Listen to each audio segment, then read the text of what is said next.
Hello and welcome to the latest Moneymakers Investment Trust podcast with me, Jonathan Davis. A reminder that for regulatory reasons, nothing you hear today, however stimulating and insightful, should be regarded as constituting individual investment advice. So this week on the podcast, I have a chance to catch up again with Max King, the former fund manager at Investec and now a regular, if not even prolific, contributor to the media on matters to do with investment trusts, in which he is still an active investor himself, despite no longer having a professional fund management role. So, Max, this week, well, it's very hard to know where to start, really, with so much going on. I guess we have to start with Mr. Trump and his extraordinary behaviour, I guess, sowing confusion in all directions with his policies. Let's just ask with this hypothetical question. If you were still managing money for other people, as opposed to yourself, how would you be reacting to all this? What's the message you'd be giving to your investors? Well, I thought what was very good was the response of Neil Shearing from Capital Economics yesterday. And he was asked, anything good coming out of Trump. And he mentioned two things. He said that actually thought that what was very positive was him forcing Europe at last to stand on its own 2 feet about defense. And also he said that actually he'd reacted for the first time to the reality that free trade is often an excuse for mercantilism. In other words, Chinese companies using low, unprofitable pricing to bankrupt US companies, and also thereby to make countries dependent on imports of key commodities. So we have to think about Trump. There are clear positives and there are clear negatives. But I was always told by my boss, John Angelo, years and years ago, that opinions are like arseholes. Everybody's got one. I don't want to know your opinion. I want to know what's going to happen and what it means for markets. It turns out that was a quote from Winston Churchill. But I only found that out many decades later. It was a good source to go to, yeah. So are you surprised, though, at the kind of market reaction we've seen? Obviously, Mr. Trump, when he came in, he said he wanted tariffs, he wanted to reduce the deficit, he wanted to cut taxes, and he wanted to get the dollar down. Have you been surprised by the way that the market has responded? If I can just sort of summarize that, the bond yields have gone up, I think, because they think it's inflationary, what he's doing. And the equity markets in the US has fallen quite sharply, but the dollar is indeed down, contrary to some people's expectations and so on. So where do you think we are? How do you interpret the market reaction? Well, I'm persuaded by what Ed Yardeni said, and he's positive in the market. He sees the market going higher this year and next year on the basis of higher earnings and strong growth. But he says the market is overextended, and he wouldn't be surprised to see a setback, perhaps as much as 10% in the short term. I think that's what we're seeing. I think people invest far too much in what Donald Trump says and does and the effect of his policies, and that's always a mistake. But there are plus points. I mean, there's no doubt that, as someone said to me this morning, the positive attitude and optimism of US business and investors towards the outlook. And that contrasts with the universal pessimism in the UK. US businesses and people are generally optimistic about the future. And yes, there might be a short-term sort of setback to markets and maybe even to the economy, but they're quite positive about the longer term. The worry about Trumpism is there's a constant unpredictability of it all. For example, his ding-dong with Canada, and it may well be resolved eventually, but he has incurred the enmity of all Canadians, and I don't think Canada will trust US in the future quite as much as it has done in the past. So there's going to be a negative long-term impact of that. Yes, and I think that obviously does have an impact on so many things across a wide range of things, and we're beginning to hear that from various sources. Do you think, though, that if there is what Donald Trump would call peace in Ukraine, but I guess in reality the way things are going will be just a kind of imposed ceasefire for the time being, if it actually happens, do you think that would have a positive impact on markets? I mean, what are the implications of that if the Russians are allowed back into the system? Well, we don't know, but a reasonable guess, I would say that people thought it was a positive that Trump might actually get a peace in Ukraine, as he has done in Gaza. But what we're now realizing that his idea of peace is more like a surrender to Russia.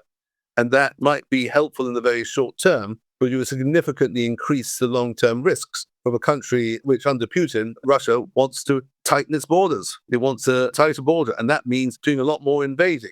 So that would be a very, very strong negative. It all depends on the type of peace that he manages to engender. And, we shouldn't forget that Russia is in a weak position itself. So it ought to be possible to do a deal. And we all hoped that that deal would be a fair one to both sides. And no doubt Trump's relationship with Putin should help that to be achieved. But there is a severe risk that he forces a terrible deal on Ukraine, which just leads to more conflict and war in the future. And that, as I said, would definitely be very negative indeed. Yes, so there is a distinction to be made between fighting, stopping, and peace breaking out. And history suggests that you can't just impose a peace on people, particularly if you give all the rewards to one side and none to the other. Exactly. So moving on to that, though, what about Europe? Europe has obviously got to up its game. I think the penny has dropped that Trump is serious about them making a bigger contribution to their defence. And I think most reasonable people would say that there is some validity to that argument. But of course, Europe is not in a great shape as far as funding any increase in defence. And we're going to face that issue over here in the UK if we've got to take the money from somewhere else. And the Germans are proposing to end their debt brake and loosen their fiscal situation, which has forced up their bond yields. So how do you think Europe will react? And do you think it can react in a way that doesn't lead them into further fiscal distress, shall we say? Well, of course, the rise in German bond yields is affordable for Germany because they have relatively low debt. And it's probably good for the German economy. But it's terrible news for the rest of Europe, who already have unsustainable debt. And the combination of unsustainable debt and higher interest rates is very bad news indeed, particularly in the UK, I should say. I mean, the answer to that is you could raise taxes, but the more you raise taxes, the less revenue you get, as the government is now finding out. And that's why I think Reeves has come down on the side of spending cuts. And I suspect that she's going to have to go a lot further than she's intimated so far. But I very much doubt she's got the nerve for it. So there could be a rather unpleasant endgame if that's the case. I mean, if the government, despite its massive majority, can't get through some spending cuts or balance the books in some way, that's going to lead to trouble, is it not? Well, everybody knows, even the government, the route to be able to afford more defense spending is better growth. But they also know that they're not going to get that growth unless they cut back in the public sector. And that is anathema to the government, that the public sector and the regulators are the bread and butter of the Labour Party. So although they might talk the talk, they're not going to walk the walk, I don't think. Would you like to put some odds on whether there might be a change in Chancellor at some point in the not too distant future? I don't think it would make any difference. I think if there is a dramatic U-turn, which I suspect will be forced on them, if not this year, then next year, there will have to be a change of Chancellor. But I'm not sure it would make a dramatic difference. The trouble is, if they change the Chancellor and change track, there's going to be a rebellion and the Labour Party might well split, as it did in the same circumstances in the early 1930s under Ramsay MacDonald. So Labour does not want to see a split in the party. And that means it's very hard for them to change course. So that's a political conundrum for us. But coming back to the markets, let's talk a little bit about the investment trust sector. You and I were both at a conference yesterday, the AIC annual conference for board directors and so on.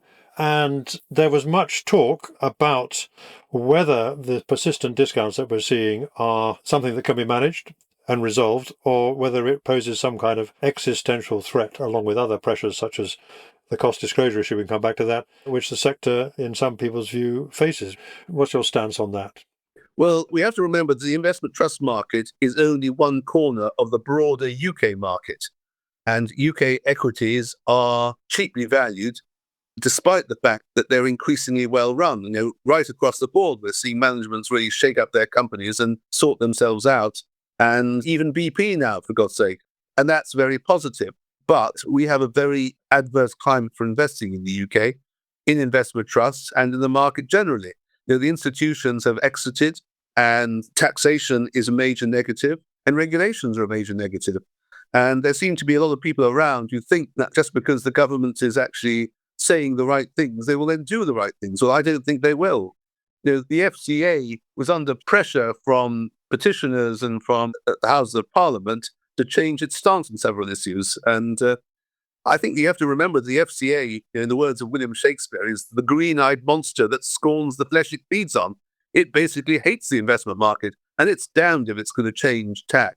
And I don't see that the government forcing it to do so. So I think actually, the FCA will be and will continue to be the enemy of investment and investment trusts until we see a change of government. So that's not a particularly encouraging prospect either. But do you personally think there is scope or a good thing if, for example, UK pension funds were forced to direct some more money into the UK equity market? Do you think that's a feasible prospect? And if so, would it actually help? Well, in all these matters, I don't like the word force, which is what the government and a lot of people suggest. I think encouraged is the right word. And encouragement would come from a regulatory change and a taxation change. As I said, I don't think that's going to happen. And I think that these discounts and investment trusts, I mean, they will go eventually, but I think it's too early to call the turn. And the UK market is undeniably cheap.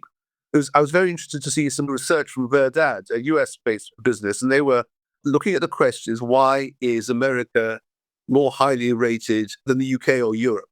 And they said the simple answer was different composition of the markets.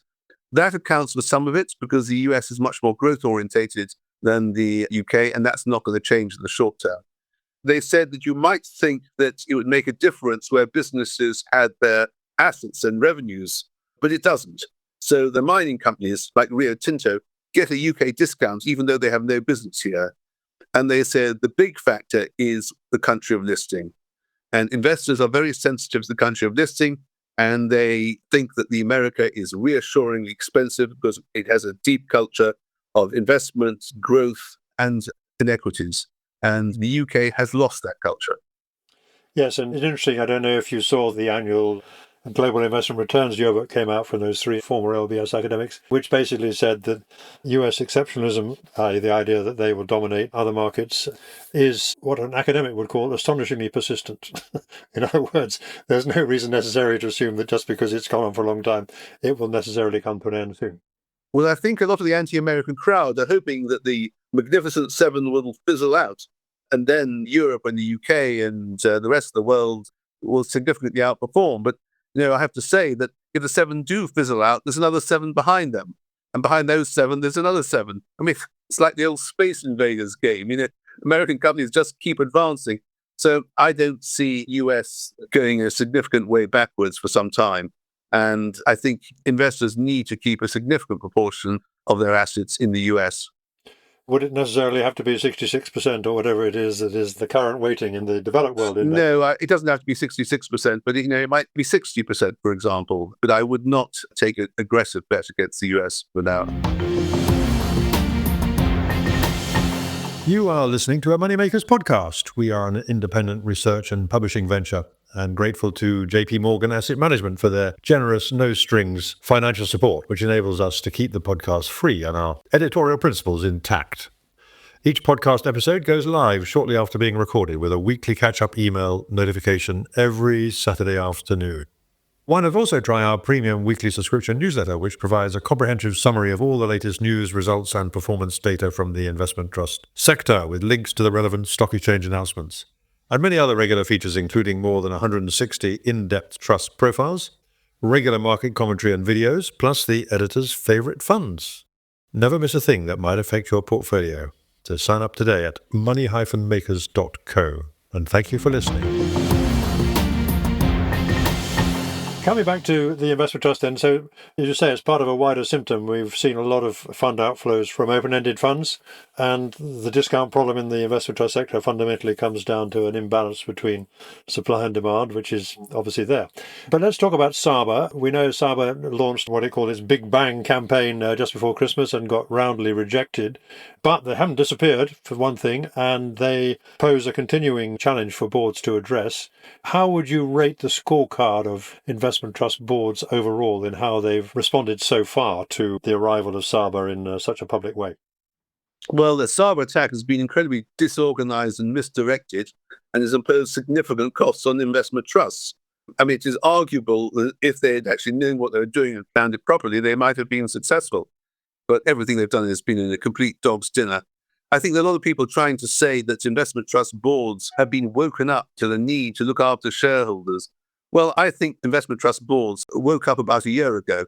When discounts first appeared in 2022, everyone said, well, this is a bear market. When the markets turn around, discounts will narrow again. That didn't happen in 2023.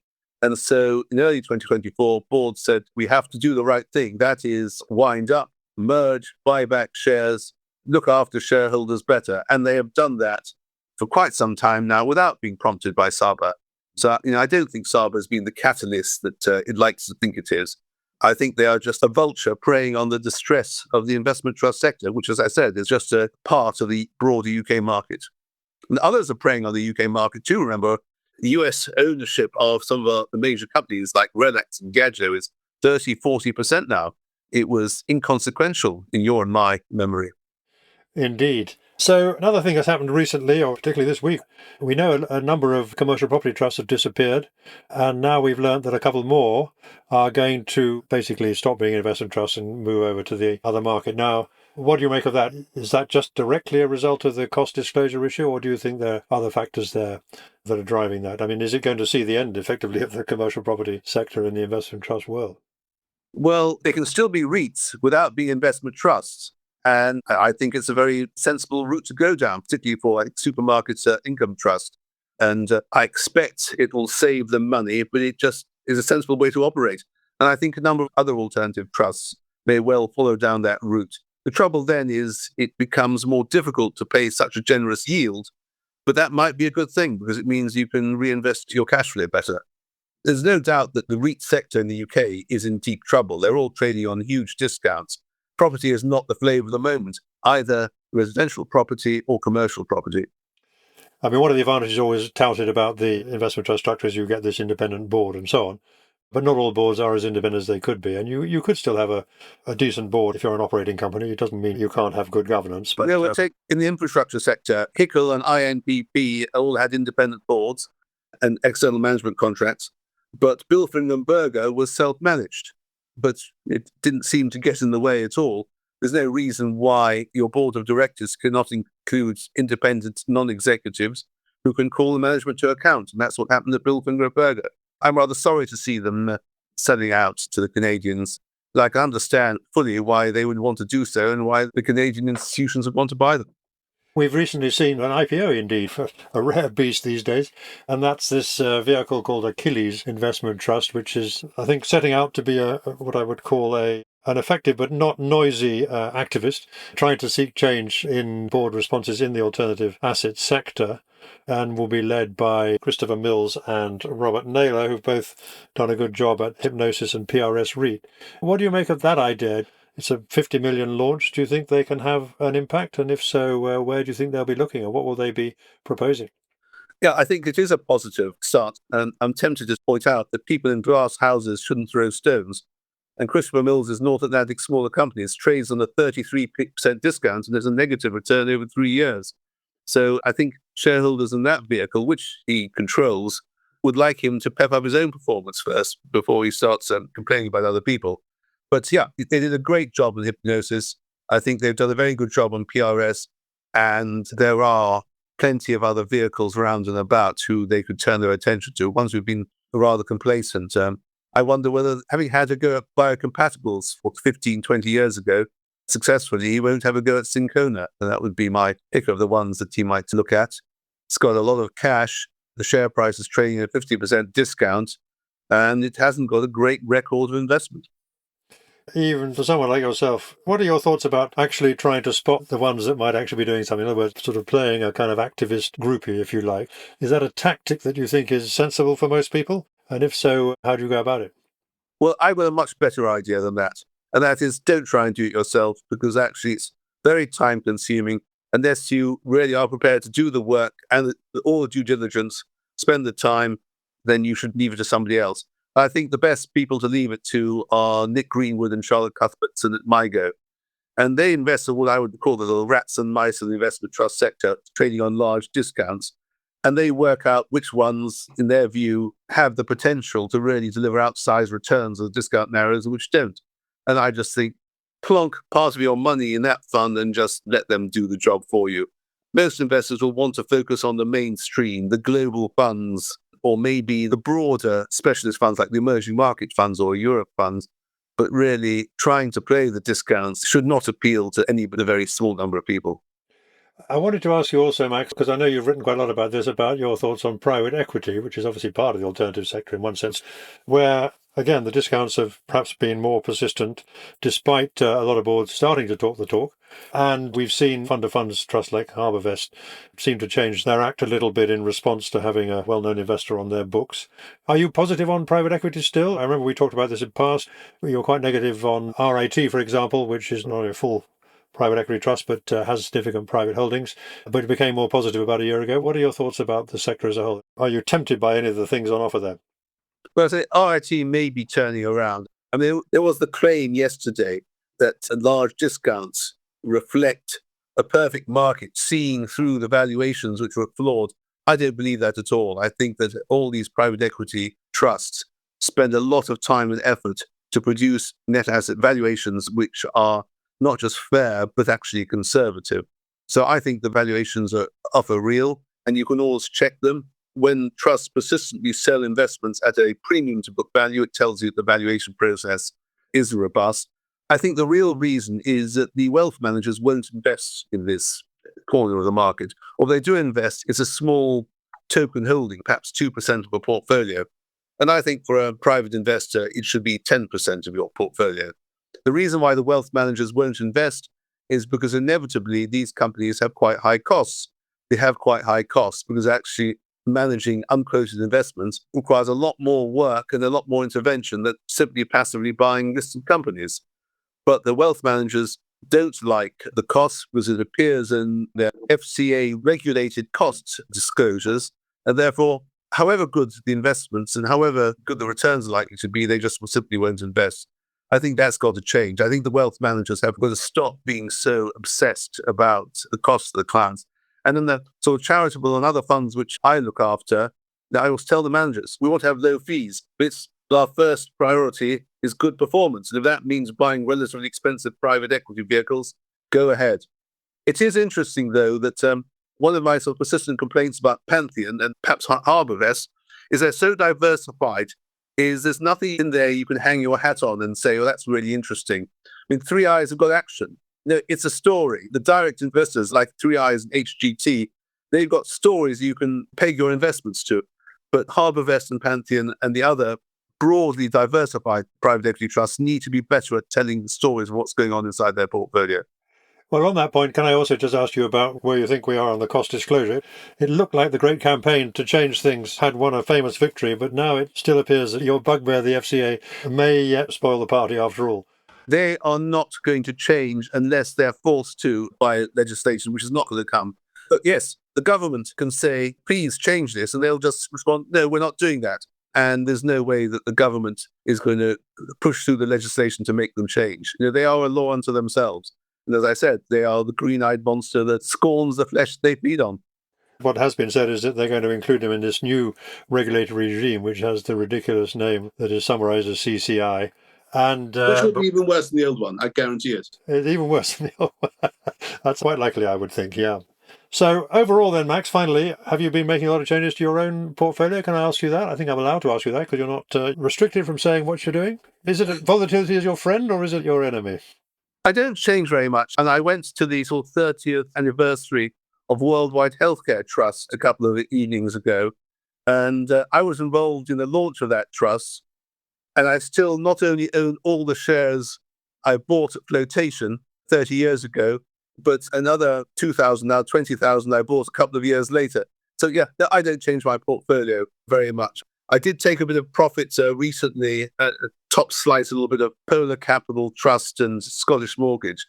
But now that those prices having gone on rising and now they've come back to the price I sold at, I know that's a sign to buy them again because taking profits, why would you want to do that? You're selling winners to buy losers. It's not a good idea, which is what I usually end up doing. So the areas where if I have got a bit of cash, I'm putting money into in some of these alternatives like ICL and 3i Infrastructure. I think there's a bit of value there. But I'm still very wary indeed of the renewable energy trust because I just think that the outlook for prices is down. An increasing amount of electricity is sold at negative prices, and their protection through contracts will run out. And I think that the willingness of governments to go on financing through the taxpayer or through prices, ever-rising renewable costs is limited.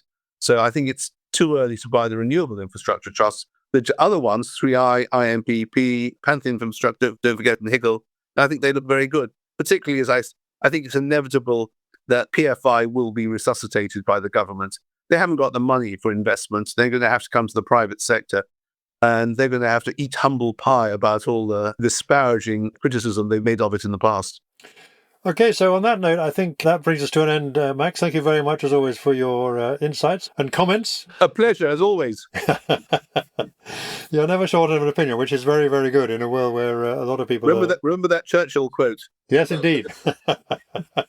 But nevertheless, I'm not going to say where they will be, but there may be some gems up there. I hope so. Very good. So that was Max King, former fund manager at Investec, and now a regular contributor to the media. Thank you for listening. The Moneymakers Investment Trust podcast is independently produced and edited and is freely available on YouTube, Apple Podcasts, Spotify, and other podcast channels. You can also sign up at money-makers.co to be notified of each new edition. Please note that podcasts are provided for educational purposes only, and nothing you have heard from any speaker should be regarded as constituting investment advice. If you want more news, analysis, interviews, and other investment trust content, don't forget to look at the Moneymakers Circle, available for a modest subscription at the website.